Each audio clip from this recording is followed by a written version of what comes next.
Hey everyone, welcome back to On Purpose, the #1 health podcast in the world. Thanks to each and every single one of you that come back every week to listen, learn, and grow. Now, you know that I love interviewing experts, thought leaders, influencers, and people who have insightful things to share with us about our body, our mind, and even our energy and spirit.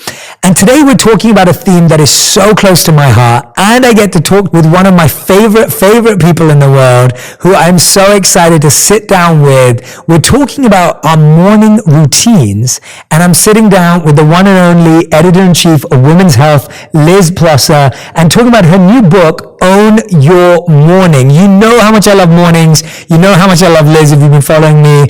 And this book is beautiful. I feel like I'm opening up a ray of sunshine. Like literally, I just want you to take a moment to just look at how beautiful this is. And every page you turn, you just met with real great nuggets of wisdom. So while you're listening, what I want you to do is I want you to tweet, I want you to Instagram and share hashtag Own Your Morning. And you can tag me and Liz in your post as well. I want to see how you're going to start owning your morning after this. Liz, welcome to the show. Thank you for being here. Thank you for writing this beautiful book. And I can't wait to dive into it with you. Oh, Jay, it is so awesome to be here with you in person too. I feel so lucky and I'm grateful for that amazing introduction and just super grateful for your friendship and your support and for you being a contributor to this book too. It's like, it's all happening right now and I'm filled with love and light and happiness. So it's awesome to be here with you. You are a powerhouse. You're a leader in the health and wellness space. You're an editor-in-chief. You have this huge responsibility, but your background wasn't in media or wellness. Your background was that you were an investment banker. Yes. And I love that about you because it's the colliding of two completely different worlds, at least from an external point of view. But I'd love for you to take us back as to Liz at college, trying to figure out what Liz wanted to do and how you ended up as an investment banker. I will go back even further and say that an interest in fitness and health and nutrition has always been part of my DNA. I grew up playing sports. I got really into running and training for marathons and sort of how fuel could help you perform at your peak. So that has always been hugely important to me. But honestly, Jay, when I was in college, where I was an English major, but I also took a lot of economics classes and really always loved business and learning about it, even though I was an avid magazine reader back then, like the person who spent all her allowance money at the supermarket buying all the magazines, like I grew up doing that. Me too. It never occurred to me that you could do something you love and get paid for it. Like, I thought work had to be hard. I went through the interview process as a senior. I went to Princeton and sort of the investment banks and consulting firms descended upon campus and all my friends were going to them. And I had enough background in economics and math courses to get an amazing job offer. Even at the time, I was like, I cannot believe this is happening. You did see that I'm an English major, right? But to their credit, I think they saw value in somebody with a slightly untraditional background and perspective. And then I moved to New York, and it was like my ticket to come to New York City and start my life and be able to pay for an apartment and all those things. And I learned very quickly that it was not my life's passion. And I'm actually, in retrospect, so glad that I didn't land in some job that I was like sort of okay with. It wasn't that bad. It wasn't that great. Like I viscerally knew in my heart, this is not meant to be my life's work. And having that experience and feeling that in my gut really catapulted me to start learning about what do you want to do and like networking with people and asking everybody about their jobs and do you like them. And the further I went down that path, the more this crazy idea of like, well, I love magazines. I love health and wellness. Could I explore that? Could I go there? It suddenly, the more I learned, the more I was like, I think this is where I want to go. So fast forward to today, as you mentioned, I'm the editor-in-chief of Women's Health. It's literally a dream job. I actually, when I was 23 years old, had a dream that I would have this job. So it's, I still wake up every day and I feel the immense responsibility and just joy and gratitude that I get to do what I do every single day. But I'm also like really glad that I went down that little rabbit hole of investment banking, because I have some quirky skills that actually are quite valuable in my line of work. Yeah, tell us about those, because I think often when people are seeking transitions, we almost have this very binary view. Right. What I'm doing right now is useless. I hate it. It's not what I want to do. It's not my passion. It's not my mission. This thing over here is what I want to do. Right. And we can be very negative and neglectful of the skills, the learning, the growth. So I was sharing earlier with you, my corporate experience at Accenture, Yeah. it wasn't my dream, but what I learned was so powerful. Yeah. The mentorship I received, the incredible opportunities I got because I was a part of that company, and the great initiatives they had, the relationships and network I have Yes. back at the company, and the people that left and are still there. And I look back at that and think that's been a strength for me in living a life that's truly authentic to my passion and my purpose. Totally. So with you, tell us about some of the useful skills you brought along with you that have been integral to your purpose. Yeah, well, just as you were talking, I was thinking about my colleagues from my early investment banking days, and I'm still in touch with a lot of them. They were really proud of me and supportive when I completely changed industries. Surprised, but also very, very supportive. And I was just thinking about how it was a very male-dominated group that I was in, as finance can be. But the woman who led our group was a powerful, compassionate, amazing woman. And she was incredibly supportive. I remember walking into her office and like taking 1,000 deep breaths beforehand to tell her, I'm going to leave this awesome, amazing group and job to go do this completely different thing. So I will always just have like a soft spot in my heart for the guidance and support and tips that she gave me on my way out. She was such a luminary in my life, even at that age. And I have gone on to be so lucky to have so many other women who have been mentors and helped me along the way. So there's that piece of it. On the completely opposite end of the spectrum, when I was talking about the quirky skills, I was thinking about how good I am at Excel and building Excel spreadsheets. I love that. That's not traditionally something that editors-in-chiefs do very much, but you kind of actually do. Like, I now, because I am in the role that I am, I very much am focused on the content and the creative side, but I also have to look after the business, and are we using our resources and our precious editors' brains and times in appropriate ways that are good for the brand, not only for our readers, but also to make the brand flourish and be healthy. So I can pull out a spreadsheet and like run the numbers on something in an instant.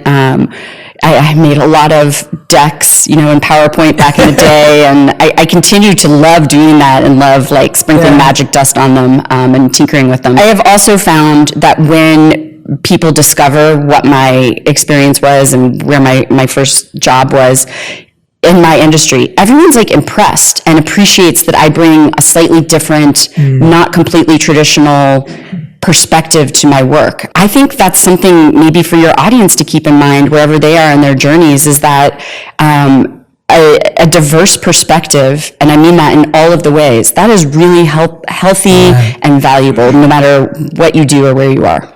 Yeah, I read a really interesting study probably around 4 years ago now, and it was by MIT, and they looked at employees' networks, online and offline. And they found that employees who knew people, who knew the same people, had less innovative ideas and were able to bring less creativity to the table. But employees who had a network that was more diverse, where you'd be confused by how they know both those types of people. Yeah. And so I often say that when I have ideas or thoughts, I often think, well, what would a tech giant say? So what would Mark Zuckerberg or Steve Jobs or someone like that think about this? And then what would the Dalai Lama think about this? And to me, that opposite spectrum of thought is where I try and work from. So I'm always trying to combine strategy with sincerity, or assertiveness with affection. And I feel like the more polar opposites you can put together, the more interesting your work becomes. And so when I hear you say that, I love that. I am terrible at Excel. So Even after being a consultant? Even after being I avoided Excel. at Accenture, like the play. Yeah. I never did it. I stayed away from it. I stuck to my strengths and skills. And I did a lot of PowerPoints and all that kind of stuff. Yes. But what gave you the courage to make that shift and transition? Because you went to an incredible institution. You were almost trained to go off and do something in a particular way. How did you disconnect from any expectations, any opinions, any noise, any thoughts that people would have had, like, you're probably going to make less money, you work so hard, all these things that you would hear? Did you hear them? And if you did, how did you deal with them? And if you didn't, how did you deal with it for yourself? Oh, I love all of this, and it's fun thinking back on it because it's been almost 20 years now. So for starters, I shared my dream, literally my dream, with a group of strangers who I met training for a marathon. I did a marathon through Team in Training. We would get together in Central Park, people from all over New York City, all different ages, all different careers, but you make great friendships, I believe, when you sweat next to somebody, literally. And when you have 10 miles to run together, you've got a lot of time to talk about all the things. So this group already knew that I was struggling with my happiness in my career, but when I remember I had this dream about being an editor at a health and wellness publication, and we had a 15-mile long run that next morning on Saturday morning. And, a couple miles in, as we'd started warming up, I shared it. And I think maybe in my heart, I knew that these people knew me well enough by now that they would be honest and open with their feedback. And I am so glad that they were like, you should do that. Like, we could totally see you doing that. So this was a group of people who knew me through running, but they just got it instantly with my personality, and they thought they gave me sort of the courage to take the next step, which was then to start investigating and talking with people, and like we were talking about, educating myself and learning more about the industry. There was plenty of pain and struggle and, dozens of interviews that didn't pan out, and people that were not willing to take a chance on an investment banking analyst. And finally it did work out. And it was through a ton of hard work and networking. And also, Jay, I'm going to be honest, it was a lot through some privilege and luck because of where I've been in my life. So I don't take any of that lightly, and I own it that I made the transition. And then it was terrifying, okay, I've literally put everything on a limb. I'm going out on this limb, what if I don't like it? What if it's not all I think it's going to be? And it was awesome, from day one. And this is day one when I was fetching coffee and processing contracts for freelance writers, but just the energy of creating. So my first job in this space was as an editorial assistant at Self Magazine in the fitness department. And it was just amazing from the start. Sparks were flying. I was happy. Yes, I was doing a lot of grunt work, but I was learning so much, and I was willing to roll up my sleeves and be the one who didn't know and hadn't gone through the internships and all of that. One last thing I'll say is that you've heard me talk about my husband, Matt, before, and we have a crazy, chaotic life. He's got a big full-time job. We have 3 children. We have a puppy at home. Rewind back to 23-ish-year-old Liz, who is contemplating this change. And Matt and I have been together since our senior year of college. So we've known each other since we were 18. We were in Latin 104 together on day one of college. Matt was very much of the mind that don't think about the salary. If you love this as much as I think you're going to, and you think you're going to, that's all going to work out eventually.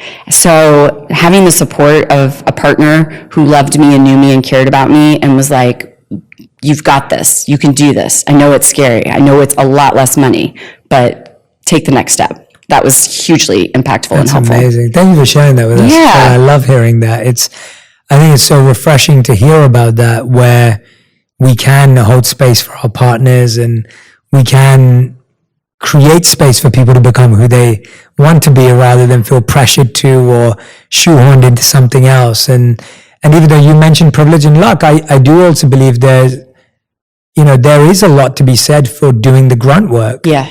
Often if there's privilege, there's a feeling of I shouldn't be doing this. Right. But it sounds like in your journey, you've actually done a lot of that and been okay with that. Let's speak about that for a second, because I feel the same way. Yeah. That there isn't a substitute for that. And often our dream job or passion is on the other side of some grunt work that feels beneath us, even though I don't think anything's beneath anyone. Right.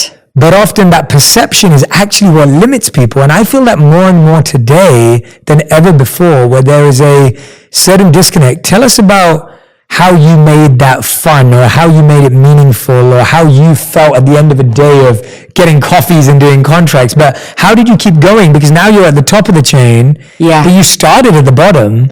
So how did you keep feeling that momentum at every stage? Because you don't get to the top in a year or even 5. No, it takes a minute. It was very much about feeling the vibes and the energy of that office. And I was fortunate enough to work at a place that the most junior of editors were allowed to come into the brainstorm meetings and see and hear things. That's rare. It is. And I was just sort of like so bold and courageous of like pitching stories. And I remember waving my hand like 6 months in saying, I have this feature story idea. Those are the big, long stories with lots of pictures in the middle of the magazine. And I know it's crazy. I know I'm brand new here, but I actually want to be the one to write it.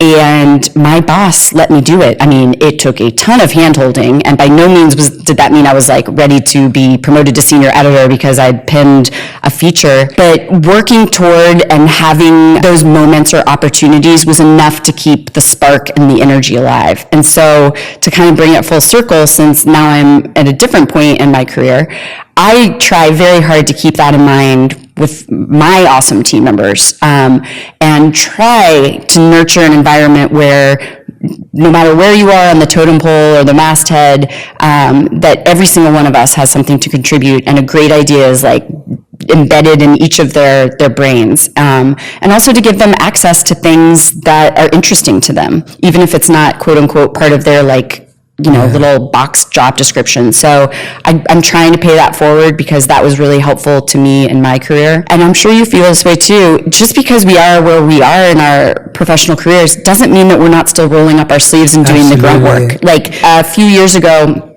when I started at Women's Health, I was only overseeing the print side of the brand, and we integrated print and digital, and then I began overseeing the website, social media, video, all the things. And I had experience in the digital space from my previous few jobs, but when that formally went into effect, I actually asked to build stories in our CMS system and go through the SEO training and get the 101 and to experience what it was like to be in the system. And I'm not trying to pat myself on the back, but I think it's important to, as leaders, to remember what the nuts and bolts are like on the ground level. I think it gives me more sensitivity and compassion for what every single team member is going through every day.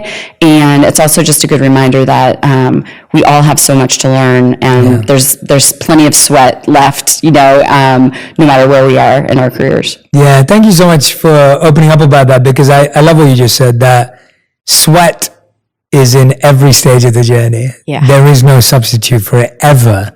Forget just the beginning. It's never going to go away.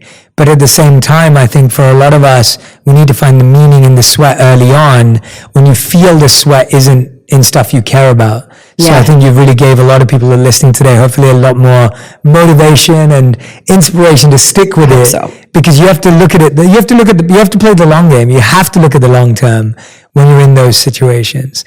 Now I want to talk about your book, Own Your Morning, which is what we're discussing today. I want to, before we dive into the book, which I really hope everyone's going to get after listening to this episode, is let's talk about, when did mornings become a thing that you thought were important? Because people can be morning people, and we'll talk about what it means to be a morning person. Discovering that your morning is a powerful time to set up a successful day. When did that happen for you? And what was it that made you convinced that owning your morning had to be important?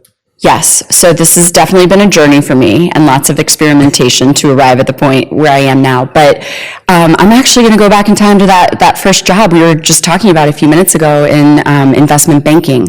That was a job where anything could happen, and I feel like a lot of people can relate no matter what industry you're in. Anything can happen during the day. A deadline could be thrown on my desk at 5 p.m. A friend would invite me to an event. Like, the possibilities of the day, both good and bad, were endless. And I learned very quickly that so sweat, a workout, is an essential part of my day, has been since I was a kid. But I learned that if I said, okay, I'm going to hit the gym on my walk home from work tonight, maybe up to 9 out of 10 times, something would happen. I would get derailed. I wouldn't be able to get there. And then the perpetual, cumulative effect of not getting that workout, something that powers me up, makes me feel clear and calm and confident, I felt so blah. Within a week of starting that job, it's not rocket science, but I was like, oh, I get it. I have to set my alarm clock for way earlier and get myself to the gym and showered, etc., before I hit the workday. And then I'm so much better prepared for all the twists and turns that are in store for me during the day. And I cannot control what happens during the day. None of us really can, but we can, for the most part, control what happens in our mornings. And so that was the beginning for me, that when I got in my workout and did the things that powered me up in the morning, the whole rest of my day went a million times better. And I've sort of been hacking this over time and researching it and learning about it. And it's been a life's passion for me. And so now I'm a very early riser. I don't run a marathon every morning, but I do have little micro actions I take that nod to the things that are most important to me, and I'm a much better human the rest of the day because of it. I love it. And now the first chapter, I loved the title when I first saw this. And you very emphatically say to everyone, you are a morning person. Yes. And I know a lot of people hear that and go, no, I'm not. Yes. Because there's such a cynicism around, or not even a cynicism, there's just a pessimism around our own selves of well, I love staying up late. And me and my wife hear this all the time. My wife wakes up at 5 a.m. every day. Yes. I wake up at 6 a.m. every day. When we're with our friends, a lot of people say to us, well, but we sleep at 2 a.m. or 1 a.m. And, I'm going to be waking up at 8 or 7 or whatever it may be. And this isn't about better or worse. This isn't about comparing. This isn't about, we're more healthy, or it's not that. It's a conversation about, what do you want from your life? Yes. When you tell everyone emphatically anyone can become a morning person, tell us, what are the signs that someone's a morning person? And then what are the steps we can take to become one if we're sitting here going, Liz, I'm really not a morning person? Yes, I hear you. And I'm so glad you brought this up, because you are exactly right. I am also an early riser. You know this about me, but I wake up at 5:17. But this book is not about you need to be waking up at 5:17. Yeah. There is no judgment whatsoever if you are in the camp of, I actually want to wake up at 8 a.m. and that works for me. I am with you. My goal is to help you make the most of the time you spend after you get out of bed. I love that. To set yourself up for the best day possible. Mm-hmm. And to be honest, Jay, and what I hear a lot from people is they actually wish they could wake up a little earlier, but like your friends, they're night owls, and it's just not in their nature. So a pattern, a habit. Yep. So 2 quick things. As I share in the book, I was not a morning person. I very much loved to sleep in, especially as a teenager. There is a lot of science that suggests that we have a chronotype, so you might be more predisposed to enjoy popping out of bed in the morning or to staying up late at night, so early birds, night owls. Some people get their rush of energy in the middle of the day. The cool thing is it's constantly changing over time. So even if a couple of years ago, that's how you were, or you are there right now, it might change just naturally, which is, I think, interesting. I feel like that's partially what happened to me. But secondly, there are a lot of things you can do if you do want to wake up earlier to set yourself up the night before, and also like what you do when you get out of bed, exposing yourself to light, this is what the book really breaks down. If that is your goal, to wake up earlier, and you think you would be healthier and happier for it, this book can help you do that. Yeah. It really is possible. I think also when people think about becoming a morning person, they think they have to sleep less. Right. And that's not the thing. The point is you can still sleep as much as you want. You're just going to try and sleep earlier so that you can still have that amount of sleep. And so I think a lot of people struggle with the idea of being a morning person. Yes. So I feel like I've always been a morning person, but I'm also someone who really appreciates sleep. Me too. Really wants good sleep. Me too. Even though people are like, oh, Jay, but you're a monk and you wake up, I'm like, yeah, but I love sleep. Me too. And sometimes I wish I wasn't a morning person, because sometimes I'm like, I wish I could wake up past 7 a.m. Like, I can never wake up past 7 a.m. And so I wake up naturally. I haven't used an alarm clock for a very long time, and my body will wake me up usually between 8 hours to 8 hours, 15 minutes of sleep. And I naturally wake up. When you talk about people becoming a morning person, what are some of the things that we need to stop doing in order to help us become morning people? Is there some of the techniques and tools you can share with us? Absolutely. So you're exactly right. As much as you wish or want to become a morning person, it's not just like you wake up and, oh, here I am, morning person. So for starters, let's talk about the night before, which I know is a little bit counterintuitive in a book about mornings, but I devote a couple of chapters to it. First of all, you're exactly right. It's important to know how much sleep you need, and that can help you back into what time you need to go to bed. I know everybody is sick of hearing this, but the truth is there's so much science about exposing yourself to blue light, which we get from our devices in the evening. It is going to amp up your melatonin production, which makes it harder to fall asleep and harder to stay asleep. So right there, if you want to have an awesome morning tomorrow, you want to have a good night of sleep. So like, do yourself a favor, pick up a paper book or stop scrolling on your phone, ideally at least an hour before you hit the sack. I also talk in the book about sleep rituals. I interviewed all sorts of sleep experts and looked at all the latest and greatest research on this. And there's simple things you can do, such as making your room a little bit cooler. That helps you sleep more soundly. Personally, I like to take a shower before I go to bed. I have this vision that it's like rinsing the good and bad energy off me and kind of creating a clean slate for me to get all the restoration that my night of sleep has in store for me. Let's talk about alarm clocks for a second too. So I'm sure you know this because you're also super into sleep. The later phases of our sleep cycle are called REM sleep, and that's like where the magic happens and all the restoration happens. So if you're the type of person who snoozes your alarm button for like an hour or even just a time or two, you're actually disrupting that really powerful sacred time of sleep. So I am really encouraging folks to think hard about what time do you have to get up? Like, what's the latest you can get up? And set your alarm for that. Like, that is your sleep spot and sweet spot. And then back into what time you need to go to bed. Those are just a few examples, but they will all help a lot. They will help tremendously. I love that. That's such a great piece of advice, because often we hear like, oh yeah, set your alarm half an hour before your ideal time. And actually what you just said is we're disrupting our own sleep. Yes. And so I couldn't agree with you more. I think it's unhealthy to set too many alarms. And also the repetition, what we don't realize is we're creating a pattern where we don't listen to our alarm. And so now that alarm is becoming less and less useful because you're so used to just pressing the snooze button. And so it's losing its impact because you reject it.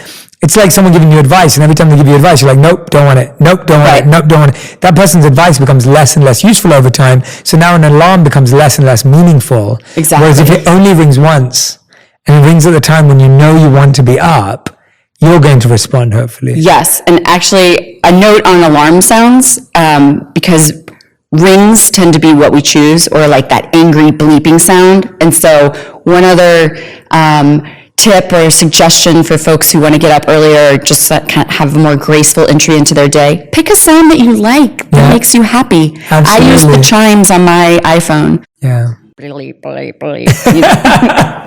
What I love about this book, Liz, is that it's so practical, and I want everyone to see that, because often when we hear about books on health and wellness, there's good ideas and maybe a couple of good thoughts and pointers, but Liz's book is full of exercises and takeaways. And I really appreciate that when I see that in a book, Liz, because I just find that sometimes we're even like, oh, I've heard that idea before. Oh, I know that. But that's never been the issue. Yeah. We know we need to sleep earlier and wake up earlier. We know that we need to put our phones down. Right. But we need activities and exercises to actually help us do that. And I'm really glad that you put some in. Are there any favorite activities or exercises that are in the book that you're just like, this one really worked for me, or this one really worked for a friend? Could you share one with us? The chapter about learning what your personal core values are, that one is near and dear to my heart. I think it sets this book apart from other publications or books that have dabbled in mornings, because to your point, when we first started this conversation, my goal is not to get you up at 5:17 a.m. like I do. My goal is to make your morning more magical.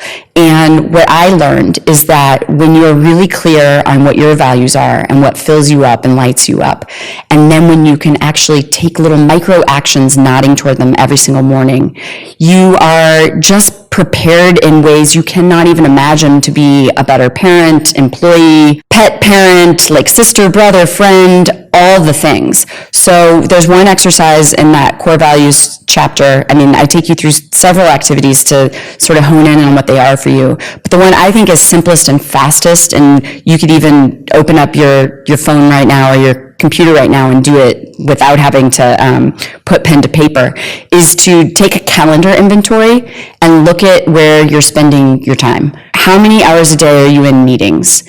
How much time are you spending having lunch? Are you working out? Like, get clear on that, and that will help you hone in on, like, one, what are the things that you enjoy? And maybe you love those meetings, which is great. Maybe that means collaboration and teamwork are one of your core values. But this is also going to help you find where you have some room for improvement, because maybe lunch isn't on your calendar. And what are you going to do for yourself today? You know, do you need time to take a walk or to journal during your lunch break? Do you need time to make yourself a healthy, yummy sandwich? Yeah. So anyway, that's one exercise that can help you get clear about what your personal core values are. And then the rest of the book is really like choose your own adventure. Or you could read the whole thing and get ideas, but say, fitness or meditation, which I know is so integral in your life, are things that you want to add to your morning and they align with your core values. Then there's advice for how to actually bring those to life every morning. Yeah, I love that. I want to ask you this because I get asked this a lot, and I'm always conscious of it when I'm answering the question, and now I get to ask it as someone who's actually dealing with this. So you're a mother, you're an editor-in-chief, you're a wife, you play a lot of roles in your own life. And I find that, in my opinion, mothers, especially with young children, have the hardest mornings. I look at my mother, and that's where I remember it from. My mom used to wake us up, get us dressed for school, me and my younger sister. She'd make our breakfast. She'd make our lunch. Yep. She'd then drop us to school. And she was an independent financial advisor at the same time. So she was also had her own mini company that she was setting up. So my mom was, and then she'd pick us up from school, make us dinner, and help us with our homework. So I lived in a house with a powerhouse mom that I love and adore. Yeah. And I just saw, now when I think about it, I'm like, how does anyone do all of that? Like, how is that even possible? And today life's supposedly become easier, and we have more support and we have more help here and there, or we have tools and technology.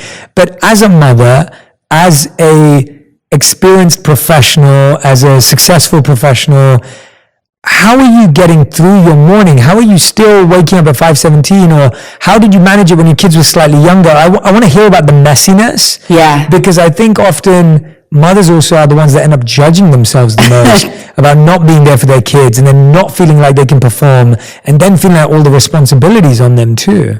So glad you asked about the messiness, because I also want to be very clear that although I've got a good thing going with my mornings, that does not mean that every morning goes as I envisioned that it would, without, you know, a little tornado here, a little disaster, spilled milk there. I'm also kind of chuckling because here we are, it's fall, my kids just started the school year again, which is awesome. So all three of them are they back at school? They are, yes. So for the first time in a long time, on Monday, the school bus, you know, it pulls up at 8:04 a.m. and I'm like, oh, I have to like get everything together. Like, this is no joke. Because for a long time they were doing school from home, and, you know, if I went to my first work meeting wearing leggings, so be it. So I knew I was going into my office. I had some reasons to be there, so I commute from Brooklyn to Manhattan. So it honestly, Jay, it was like I had to put all the stuff I talk about in Own Your Morning into practice. Practice what you preach, Liz. And for me, that meant doing a lot of prep the night before, pulling out what my outfit was going to be, having my children do the same, having them pack their backpacks. I made the lunches the night before because it's just like one more thing, and everybody has opinions. They don't want the whatever with my kids, they're very picky. Jelly sandwiches. I can't believe I'm admitting that. But despite it all, it was like a morning of madness. And I did get them to the bus. Everybody got to school. They had lunches in their backpacks. But when I got to my desk, my hair was still wet. Like, I was slightly disheveled and frazzled. And I did not feel like I wanted to that morning. And that's okay too. I knew in that instant, if I hadn't done the stuff the night before, if I hadn't been trying all the tips and tools that I write about in the book, this morning would have been like, if it was a 7 on a scale from 1 to 10, it probably would have been a 2 or a 3. And that's no fun. And I have a job to do that I love to help women live their healthiest, happiest lives, and I have to show up and be ready for that. So my mornings are not perfect. I just posted on my Instagram recently a reel that was sort of like Instagram versus reality, me sipping my coffee, and the reality version is my giant Bernese mountain dog puppy is tumbles in and knocks it over, and I have to clean it up. So I get it. That's real life. That's going to happen to each and every one of us. How do you make and prioritize time for yourself? You're leading a team with the kids, a company. How do you actually even prioritize and make space for that time? I know you wake up at 5:17 as much as you can, which is incredible. But how do you make sure that that's a priority when you are serving so many other people? Yes, it goes back to the heart of this, which is mornings are the only time I can really control and to have space to fill myself up and to take time for myself. And I think it's a lot like what you hear on airplanes about how you have to put on your own oxygen mask before you can else you do when you've stopped and filled up your own teacup first. Yeah. I remember I used to just keep giving and going and giving and going. And then I asked myself this question: do I want to give people my best? Or do I want to give them my leftovers? And I realized I was just giving people my leftovers. But these were people that I love. You don't give the people that you love your leftovers. And that's when I started realizing that self-preservation was so important. And my morning was the most important time to preserve because it was the only time that was truly sacred and mine and I could carve out. And I found that even recently, this week, I've been thankful enough to have a beautiful morning routine. It's almost back into flow again. Yes. And I'm feeling all the benefits of it. And I'm prioritizing going to bed earlier, saying no in the evening. And there's parts of me that want to go out and do this thing and I have to keep pulling back. What happens? See, here's the challenge. When we talk about morning routines, a lot of people think, they must wake up every day at the same time. We talked about the messiness. How do you get back on track? Because I feel like we all get on track, maybe for 3 days, maybe we even do the 21 days and it's meant to be a habit and it will stay forever. But then we fall off. I get on and fall off all the time. Me too. How do you get back on once you've fallen off? Oh, I'm very glad you brought this up. This reminds me of one of my favorite quotes, which, full disclosure, I don't know who said it or where it came from, but it's really stuck with me over time. And the quote is, "Let's make better mistakes tomorrow." Oh, wow. So I don't know either. that was my mantra on Monday as I arrived at work with slightly damp hair. It was okay, we're going to learn from this, Liz. But I too get off track, or I have something happen in the evening and it means I can't wake up at the hour I want to.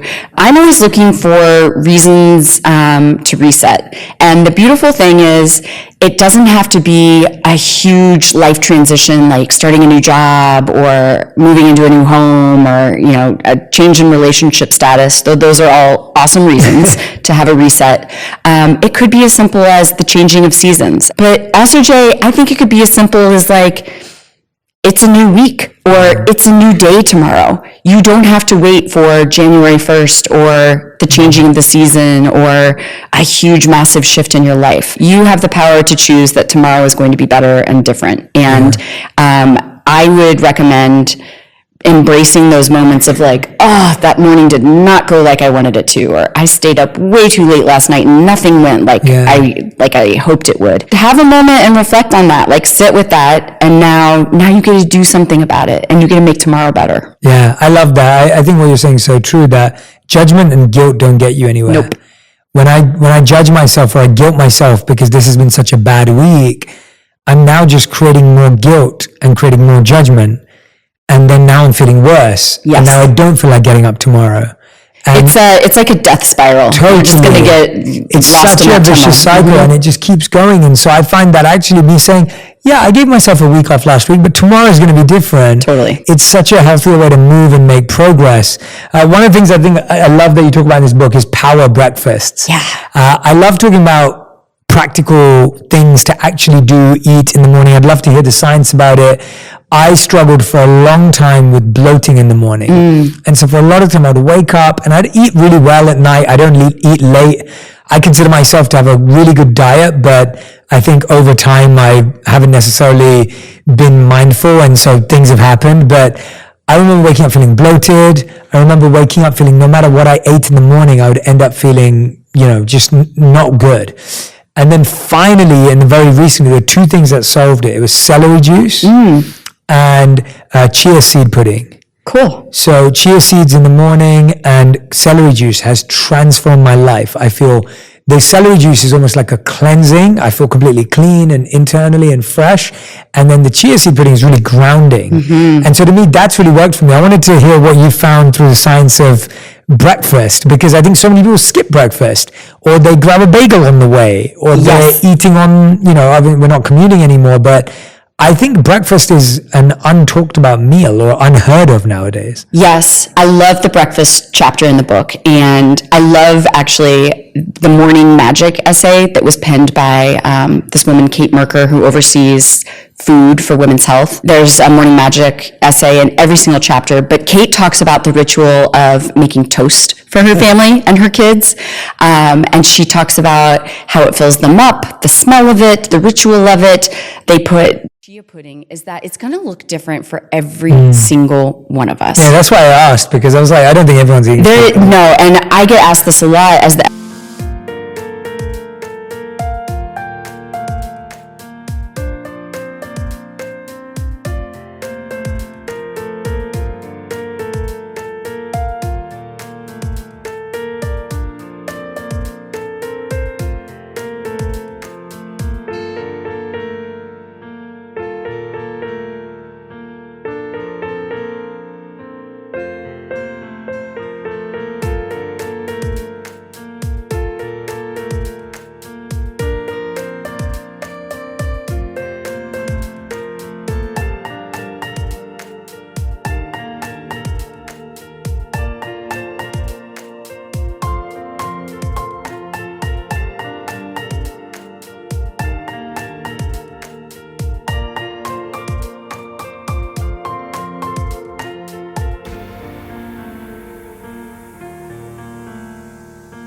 editor of Women's Health, like, oh, do you intermittent fast, or do you skip breakfast, and should I be eating before my workout or right afterward? And Jay, there's a study for everything. And what it really comes down to is what works for you. And you felt icky in the morning, you felt off, and so you probably tried all sorts of different things. So many things. And that's what you have to do. You have to experiment. I will never say to somebody, yeah, you should do your workout in a fasted state, which, yes, there is science that suggests you'll go into the fat burning zone more quickly if you do sweat without eating first. However, if you feel weak, or you can't give 100% in your workout because you didn't put any calories in your body, then who cares what that research study said? It's not going to make a difference. But maybe you're like me, and I feel like I get stomach cramps and I feel off if I eat right before I work out. But it takes trial and error and experimentation, and it might take trying some different foods and just seeing what works best for your body. But like you, over time, I've experimented with all sorts of different meals and the timing of them. And what works best for me is making myself a smoothie right when I get home from the gym. So this is like while I'm making my kids their breakfast, which might be scrambled eggs, it might be cereal and apples. It could be a little different every day. For me, I like to have a banana with some peanut butter powder and some whole milk and ice. And sometimes I'll add cinnamon or some other anti-inflammatories like that. But it fills me up. It's satiating. It feels refreshing after I've moved my body and gotten all hot and sweaty. And I feel like energized and ready to tackle the day. But it took me a long time to arrive at that meal, to learn that like this is what helps me really perform at my peak in all the hours that follow. I'm so glad you made that point, and hearing the editor-in-chief of Women's Health say that is so refreshing and helpful, because I think that's exactly it, that none of us are the same. Right. None of us have the same goals or core values, as you said. Right. And therefore, fat burning may not be your priority. Your priority may be feeling good. Right. Your priority may be getting energy. Your priority may be losing weight or gaining weight, whatever it is. Like, it's just your core values, and your priority has to be, and we have to be able to experimenting. I think that's what I'm hearing from you. It's just how many different types of things have you tried? I remember trying oatmeal. I remember trying cereal. I remember trying avocado toast. I remember trying just dates and nuts.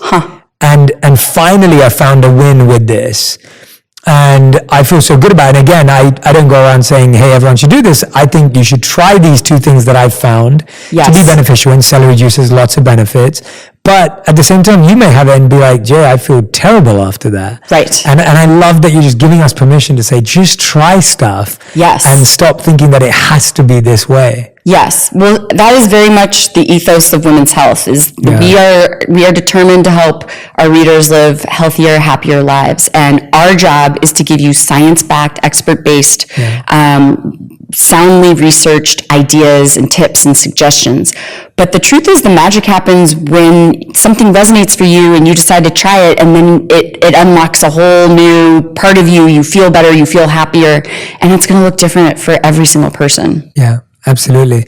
You talk a lot in the book about, obviously, your journaling practice too. Yes. We've spoken about this before, and I am such a big believer in journaling. I think it's such a powerful practice. My wife as well owes journaling. She talks about journaling in the same way as you do. She feels so connected to it. Yeah. And she will often do a lot of free journaling where she will just let everything out and everything go. And I want to hear, how can someone start a journaling practice if they feel scared by it?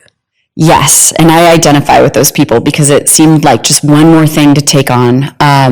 But I have aspired to journal for many years, and this summer, it really clicked, like as a non-negotiable ritual that I do every single morning. And the way I wrapped my head around it was by giving myself permission to stop after 2 sentences if I didn't have anything else to say or just wasn't feeling it. And that was like the game changer for me. And I think you can apply that to a lot of different areas in your life, like even workouts. I've told people, just go to the gym or start the workout for a few minutes. And if you feel I'm not feeling it today, you can stop. Why 4 minutes? Where did you come up with 4 minutes, there's actually very cool science about 4 minutes. Physiologically, that's how long it takes for our body to acclimate to the work of a physical exertion. Your oxygenation changes, your joints and muscles lubricate, essentially you warm up. So it's the difference between being warmed up and coming in cold, and 9 times out of 10, when I make it to the 4 minutes point on those days, I just am not feeling motivated and don't feel like it. By 4 minutes in, I'm like, what? I feel like a new person. I've got this. And I go ahead and do the whole workout. Same thing with journaling, though. Some mornings I'm like, I don't have time. I don't have anything to say. It's okay, Liz.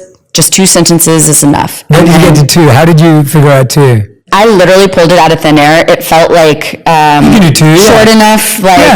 I gave it some effort, but also short enough that it didn't overwhelm me. And Jay, I have never stopped at 2 sentences. It always goes beyond that once you get going. I love those 2 pieces of advice. I think it's so important. We always set like a target, But what we need to do is set a minimum. Yes. Right? It's like the opposite. It's like we're always used to saying like this, I want to write a page a day. But we don't just say, well, let me just write 2 lines a day. It's like a reframing of that. Yeah, it's a reframing. And actually you're so right that you develop more confidence, more excitement, more enthusiasm when you break what you thought you were going to do rather than when you fall short of a target. So if you even wrote 9 lines out of 10, that would feel worse than if you stopped at 2. Yes, I love that. One of my favorite studies is about the power of accomplishments and taking a moment to reflect upon them. It's a psychology principle, the psychology of momentum. Yeah. Will be extremely powerful in everything else you tackle the rest of the day. Absolutely. Yeah, I was watching a video recently where one of my friends, Jason Goldberg, he was talking about a study in the Olympics, and he was saying that people who get bronze are happier than those who get silver. Because people who got silver were so close to being it's so fascinating.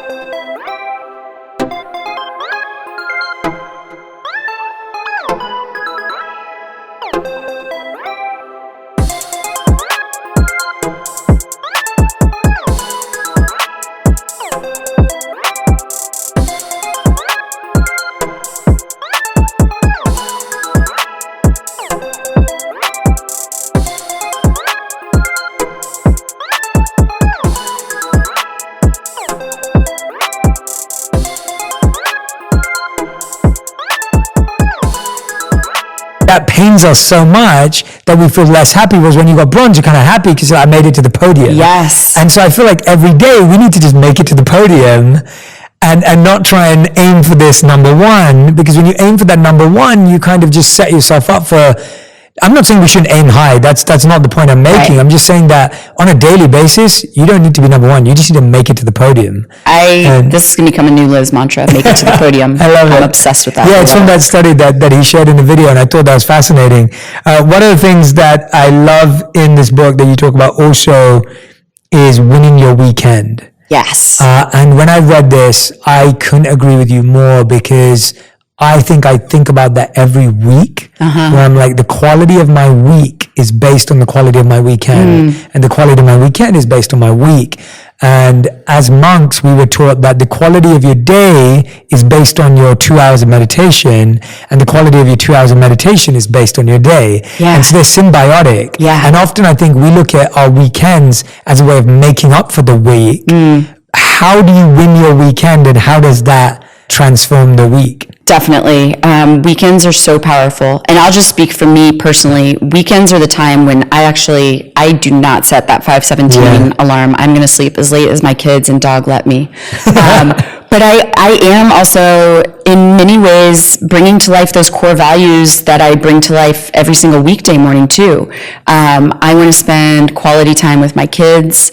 I like to go to a farmer's market and take the time to, pick up the fruits and veggies and meet some of the farmers who are there and think about what do I want to cook this week, get excited about putting all the fall apples into a beautiful bowl on my kitchen countertop. And the other thing is, Jay, for me on weekends, I have to be clear about all the plans and invitations and things that could come my way. And it's so easy to be like, well, that sounds like fun. Yeah. This party or this event or this dinner. And that stuff can be really fun, and being social and being around people is wonderful and can have tons of health benefits. But I also try to be really careful about not overextending myself and making the weekend like a new, different form of hustling. I have to build in time to just chill and relax. And sometimes that means saying no to going out to dinner with friends.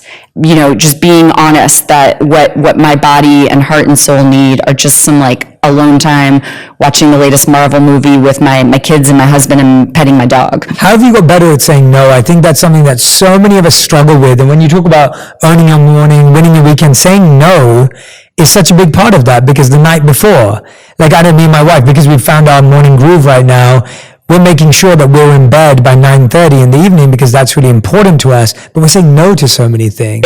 It's so true. I think a lot of us feel like to live fuller, happier lives, we need to add things. And you're exactly right. Removing some things and decluttering is just as powerful and important. So I, as a lifelong people pleaser who squirms at the thought of somebody being mad or upset or disappointed, it's taken me a long time to learn this, that the kindest and most authentic thing to do is to say no quickly and not let the invitation sit there and fester, where it's occupying your brain power, probably stressing out your friend who invited you and is like, what's up? Why hasn't Jay responded to me? Like, can he come? Does he want to come?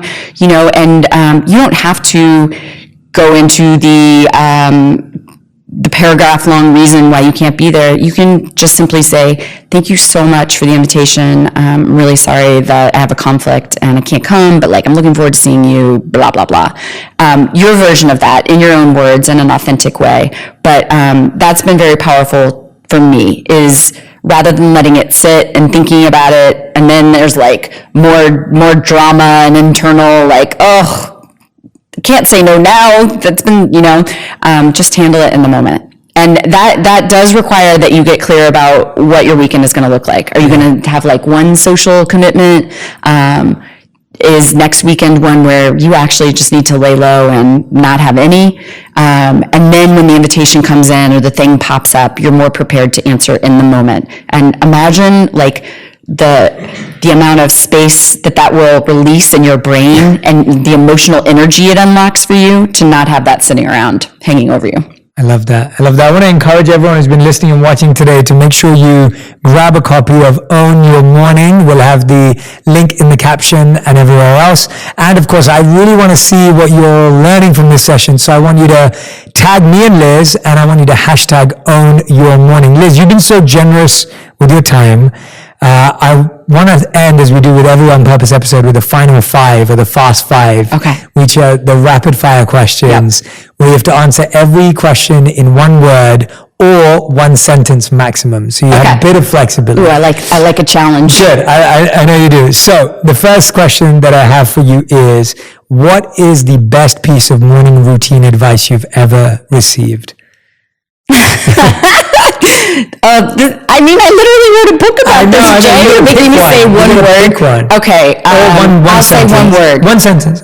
Okay, light. Mm-hmm. Okay. Do you want me to expand? Yeah, I want you to expand. First sentence. Yeah. It is scientifically proven that exposing yourself to light ASAP after waking naturally makes you feel more energetic and alert. I love that. Beautiful. I wake up at 6 a.m. And you wake up at 5:17, right? It's not very light. I mean, this is getting more challenging as we're moving into wintertime and it's dark in the morning. General, but light, like even a bright light from a lamp, that's good for you too. Yeah, I love that. Question number 2. What's the worst piece of morning routine advice you've ever heard? The worst piece is that there's every single one of us. Yeah, that's a great answer. Third question, how would you describe your current purpose? Service. Love that. And question number 4, what's the most recent thing you've been tinkering with or playing around or experimenting with in your morning routine? Wow, I love that. You take me down a notch when I'm a little overly adrenalized and hyped up. That's brilliant. I really like that one. That's so awesome. I think we all listen to the same songs again or the same playlist. Yes. So important. I love that. Okay, 5th and final question. If you could create one morning routine habit that everyone in the world had to do, what would it be?